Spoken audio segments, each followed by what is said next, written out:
Hi, this is A New Nigeria with Olawale Oluwade. This is your current affairs program where we critically examine those strategic issues that bedevil Nigeria's developmental aspirations and boldly offer simple, practical, but audacious ideas on building the Nigeria of our collective desires. Today, I have a guest with whom we shall be discussing recent developments from America, where a congressman alleged that a global U.S. body, USAID, has been sponsoring terrorist activities globally. That's what we're looking at today. And without further ado, my guest, a brief introduction of my guest. Navy Commodore Kunle Olaomi retired. He was former Deputy Director of Defense Administration. He was Commandant Defense Intelligence College and also Deputy Defense Attaché to France from 2003 to 2007. Currently, an Associate Professor of International Relations and Diplomatic Studies at Chrisland University, Abeokuta, Ogun State. Prof, good afternoon, sir.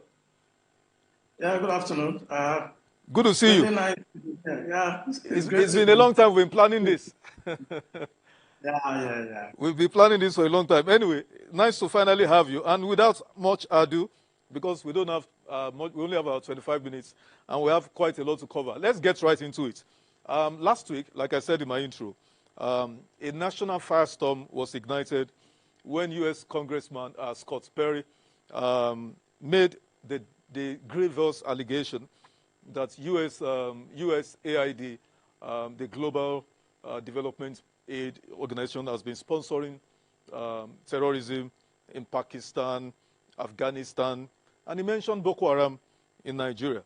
Now, first off, this guy, Scott Perry, is a renowned conspiracy theorist. I need to put that there, you know.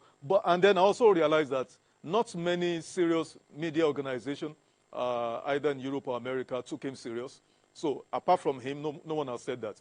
But however, in Nigeria, both conventional and online platforms, it's ignited a firestorm. Like I said, everybody has been talking about it. But I just realized that there is no better person to speak on this subject than yourself. So, General, can you tell me what's going on? What do you think about this? Make a sense of this for us, please. I think generally what Perry said is not something that is fundamentally flawed, as people try to make it to look. People try to patch it up and say, oh, it's flawed, it's a conspiracy theorist. But I think the question we should be asking us is, what are the antecedents? Are there facts in the past that we can point to? Look at what happened to the Mujahideen in Afghanistan when the Americans were having issues with the Soviet Union. We know what happened in Iran, the Contra affair in 1980. We also know what happened to Saddam Hussein. Is it Libya we want to talk about, or the Kurds, in Syria? I think the Americans have always been sponsoring this kind of narrative. And to try to placate it or paint it or make it look politically correct is a travesty itself. Americans never deny the fact that their national interest supersedes whatever you call your own national foreign policy or defense policy. I believe what Perry said, maybe not as exaggerated, but there's no doubt that the Americans have always been having interest in West Africa since the ECOMOG days, when Nigeria did something that is fundamentally surprising to the whole world. Nigeria was the first country in the world that embarked on a peace enforcement that was so successful in Liberia and Sierra Leone. The Americans were asking us, how did we do this? Since then, they've paid attention to the rising of Nigeria. And I won't really want to say that what Perry said is a conspiracy or is a theory that we need to wish away. These are facts, and I think we should begin to look at how Nigerian foreign policy, defense strategy, and so on can be shaped to benefit the nation. Let me just stop there. Okay, General, I'll be interchangeably calling you either General or Prof. Both of them are your designation. So now, if I get you right, you are saying essentially or substantially what Congressman Kerry, the allegation isn't, we shouldn't dismiss it with a wave of the hand, that there is some substance in it. But and I know, most of our viewers know, the USAID is a developmental body set up after the Second World War and has been carrying on all sorts of human developmental intervention issues. Even in Nigeria, the issue of antiretroviral drugs, infant maternal mortality, and so many others, in all these, I don't want, developing nations, because we shouldn't say third world countries. So I am not naive to think America or even China or Russia don't sponsor this kind of, what do you call it, espionage activities, even against themselves, to talk less of developing economies. But to outrightly say that the USAID is sponsoring terrorist activities in Nigeria, I find that a bit off-putting. I find it, so strange, because that's a weighty allegation. Prof, make sense of it for me, please. Okay, to make sense of this for you, I've just listed some past deeds of the United States. Okay, sorry, Prof. Maybe what I should say, or as an addition, what does the United States stand to benefit in bringing Nigeria to its knees? What does America stand to benefit seeing Nigeria unravel? Please, make sense of it. Okay, first of all, most of the mentions I did, actually were done by USAID also. So you just need to go back into history in the 80s, in the 90s, and you see their activities, it's not really something that is hidden, except we want to really behave like ostrich that say, oh, maybe we want to pretend this is not happening. What do they have to gain? A lot. If I want to start reeling them out, it may take a lot of time. But I think the most important thing is that, the United States, they have interest in some of the geopolitics, in West Africa. Totally in Africa, but let's just focus on West Africa. And there are other major actors in West Africa, like the Chinese are here, the Russians are here, the French, the British, and most ways the Americans try to insert themselves in this kind of environment is by maybe try to trigger some of this insecurity system and try to come in as the savior, when you talk about counterterrorism or anti-terrorism activities, in West Africa. It's just to be able to allow them. They were in Niger, they were in the Sahel. They have UAV sites everywhere. If the issue actually, go down, then the United States have no reason to remain in the Sahel. They have no reason to be there. And there are a lot of mineral resources that is up for grab in that area. There are other reasons that I think I want to abuse, which has to do with, when you say war against terror, it's an opportunity for big powers to be present. They have bases. Look at what is happening in Somalia, Yemen, and some of those, the Horn of Africa. West Africa is also an area they want to play. And if there's no reason to be there, why should the Americans come here? What reason would they give to be here? We know their presence in the Gulf of Guinea and some of the exercises we do together. But how do they give excuse for their presence in the Sahel or in Maiduguri, where we don't have a crisis there? And that's why this crisis has been protracted for about 15 years now. But let me say something on this program. for people to, I don't want us to make a mistake saying that the Americans are doing this to us. And everybody goes to the market and says, oh, why should they do it? We should investigate it. We should, you know, go to ICC. We should do this. For God's sake, there are two parties to what is happening in Nigeria. The party A is the hostile intelligence service. Let's say the CIA, the MI5, Mossad, whatever you call them. Then the party B are the domestic subversive organization in Nigeria. There's no way Americans can do what they're doing if there are no Nigerians. Brilliant points you raised, Prof. Let me come in at this point. This point you raised. Let me just interrupt you. Pardon my interruption. Let me come in. This domestic angle, for me, that's actually an aspect I want to drill down on. You know why? Because speaking about substance now, August 2021, you granted an interview that went global.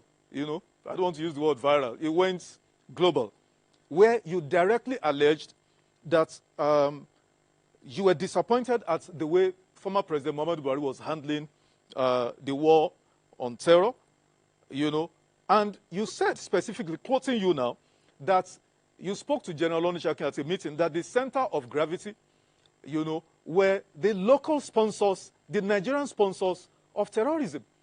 That the way, the kinetic approach that worked in the Niger Delta palaver would not work in this because of the dimension of, you know, that the center of gravity of terrorism in Nigeria has, you know, the element of local sponsors. Now, in that interview, you did not mention the names of these local sponsors. So, I'm asking you now, giving you this opportunity, General, do you still believe this allegation? And are you willing to name the names now? Because you said some of them are in the government of Buhari, they are in the Senate, they were former governors, and all of that. Can you please let Nigerians know? Because I would also link it, the Emirati government list out the names of 38 names of global sponsors of terrorism. Out of the 38 names, there were 6 Nigerians mentioned. So if we don't unveil the identities of these people, the evil will continue. So, General, what do you say? Yeah, you can say, you see me laughing. You know, I like when journalists, you know, push this kind of narrative. So give us their names, you know. Yeah, there are legal implications, you know, when you just come on air and start naming names, okay? What I will tell our audience, it's not like I am afraid to name names, okay? But there are legal implications if you start naming names. Somebody can sue you to court from giving his name, then the onus will be on me to prove and to start getting documents, which right now I still don't have access to them, okay? So we have to be careful. What is important is that these names are out there. The Dubai government, they have the list now. They give us. The Interpol, they have it. The CIA, all this, they know. Even our own security agencies, they know. You remember when Kennedy was killed, almost more than 50, 60 years ago? They kept some of this information until Trump just came now and said, okay, let us you know, declassify it.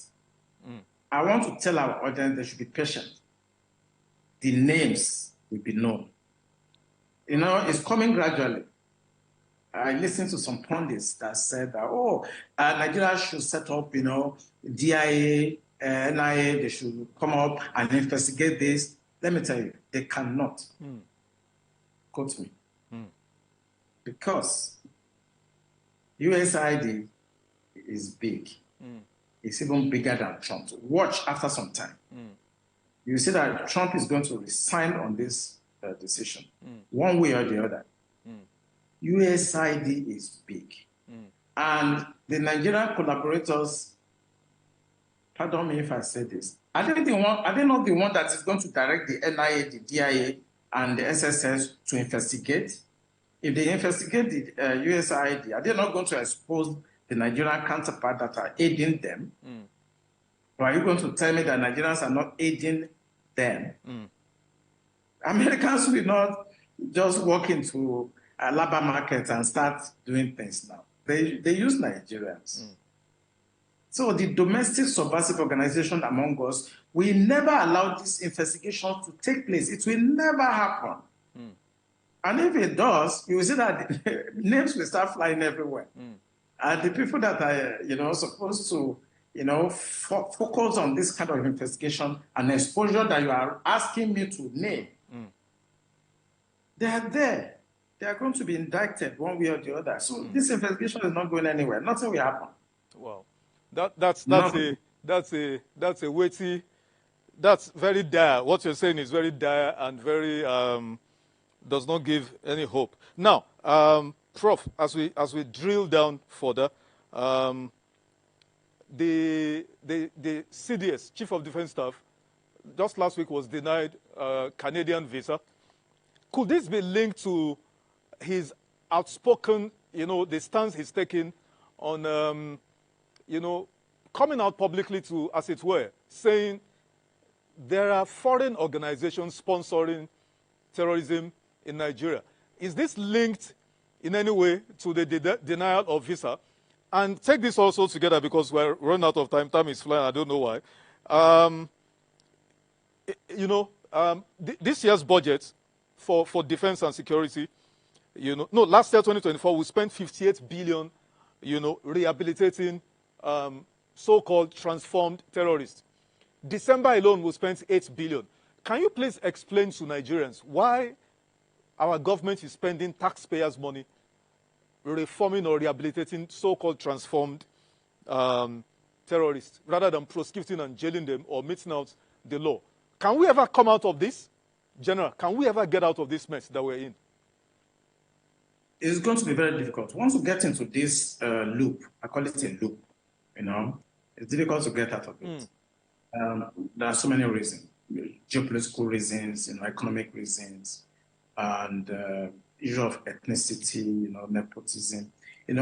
It's difficult because it takes different forms, and many interest groups will just jump into the pool.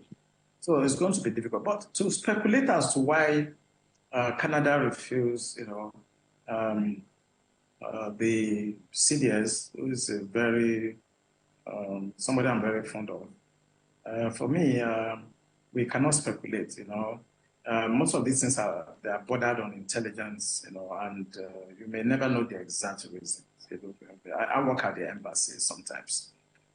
Between 2003, 2007, and I know that sometimes we reject some of these things based on intelligence, that we got. And there's no way we can tell the world this is the reason.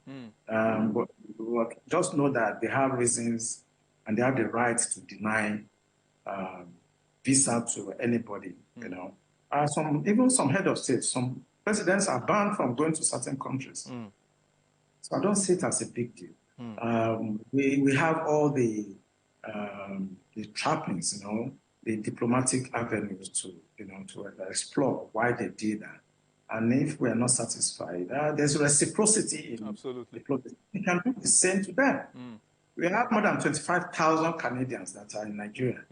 We can also make their stay here maybe unsettled for them. So there's reciprocity. You do something like this, embarrassing us, then we can also do the same to you, irrespective of the reason, because there are diplomatic processes that Canada could have, followed. Absolutely. They decided not to do that. Absolutely. And embarrass them. And I think that's not acceptable in international relations. There are conventions that guide some of these relationships. Absolutely. And I expect the Canadians to know better than did what they did. There are processes, there are no verbal, there are Ministry of Foreign Affairs that talk to each other. Absolutely. They can just write or send a message to them that for this reason, please, they don't need to make it public. For me, what they do is not acceptable in international relations. Absolutely. Okay, I want us to tidy up on this issue of terrorism sponsor and all of that.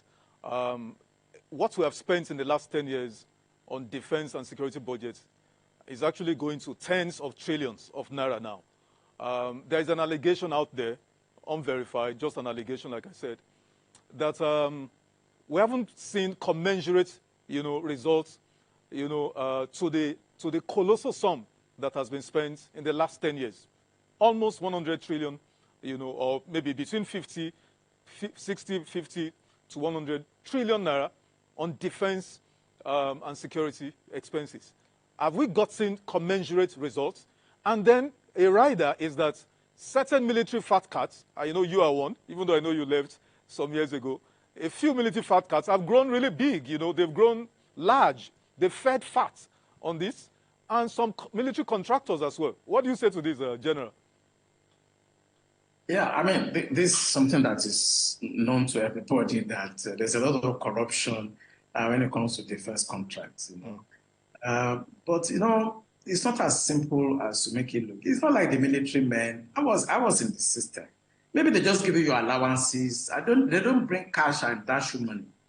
They can, maybe the allowances and travels and so on, you can benefit. Are the military funds probed, General?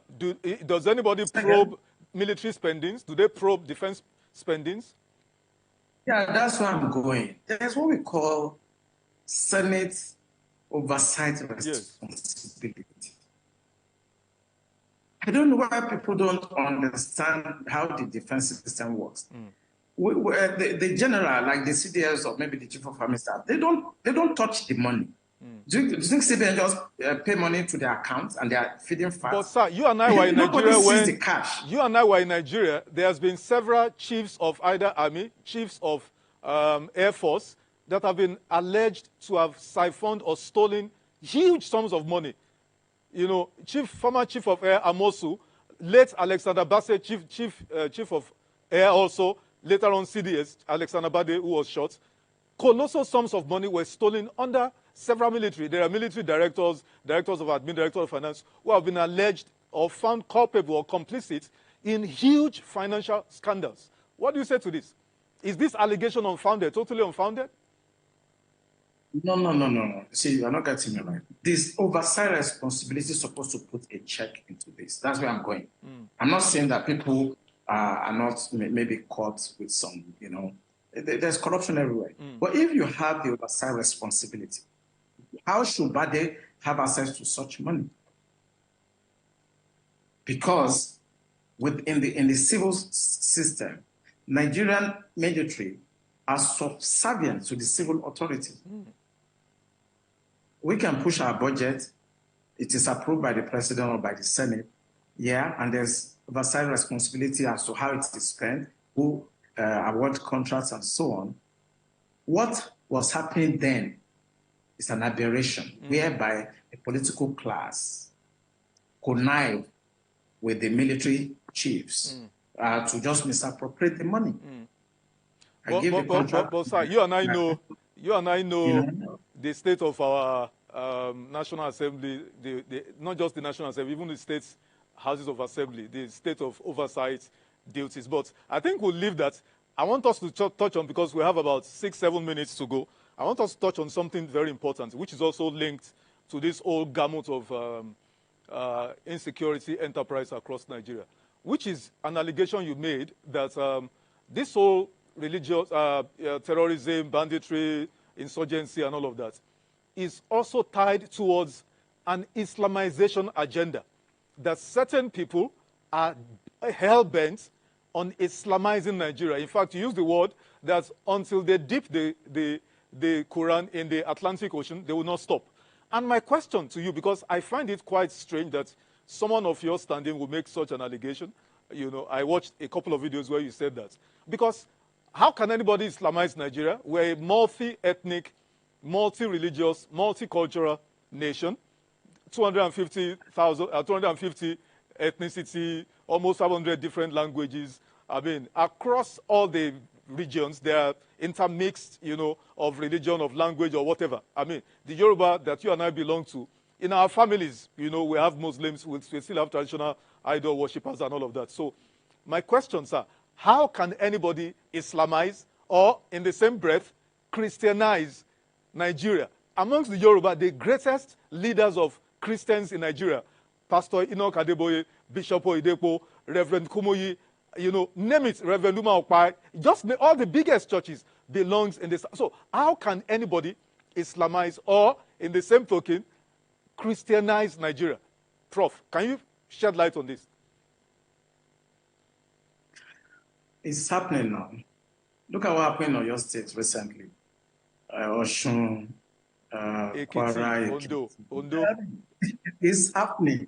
It's not about whether I'm saying, oh, how can it happen? It's happening in your lifetime. You are alive, and they are pushing Sharia from Sokoto to. I said they are going to dip it at the sea, and I meant it. And maybe I won't be alive after a while. Yeah, if this video is on, people will say, "Oh, I said it." They're going to dip it at the sea. They've got into Oyo now. Makinde is fighting tooth and nail to get rid of them. They are already in Ogun State here.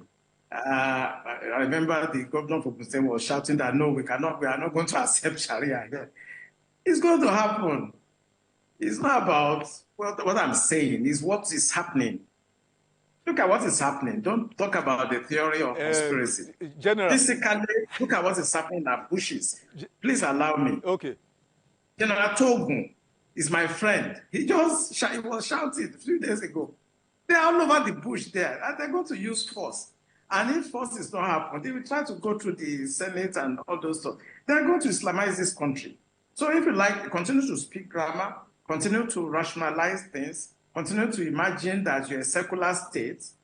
Why should government be sponsoring people to on religious pilgrimage? When you wrote it in the Constitution that this is a secular state, what is your business spending billions to sponsor people to holy ground, whether Christian or Muslim or whatever you call it? Why should government get themselves involved? Even though that they are stealing the money through that means. If you see a secular state, and every year you must sponsor a pilgrimage to either Mecca or to Jerusalem. What are you doing? Let me ask you, General. Let me ask you, sir. When I thought about this question, I also thought of the fact that in President Obasanjo's administration, when Sharia was introduced by Governor Yerima, Sani Yerima, I think that was his name, of Zamfara, and President Obasanjo dilly-dallied, dragged his foot on whether to go, with the full weight of the law, because the 1999 Constitution expressly forbids state religion. And Sani Yerima, governor of Zamfara at that time, introduced Sharia into Zamfara. And President Obasanjo, in my opinion, failed in clamping down to nip that in the bud. Because it was after he said, oh, he was advised that it was a political Sharia, that it was fizzle out. Rather than fizzle out, it spread to almost all the states of Northwest and Northeast, if I'm not mistaken. Am I correct in my proposition or my idea or my thoughts that President Obasanjo's failure to clamp down on that, to nip it in the bud?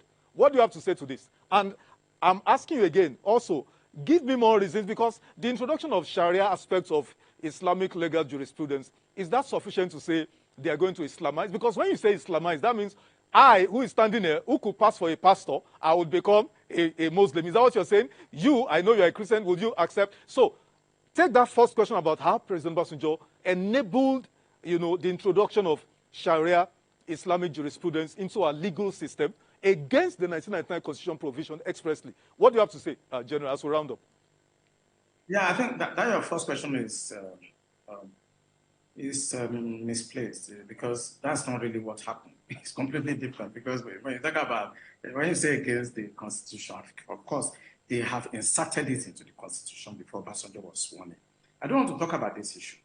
There might be time for us to discuss, okay? I mean, when you talk about the personal aspect, when was it introduced into the Constitution? When was it?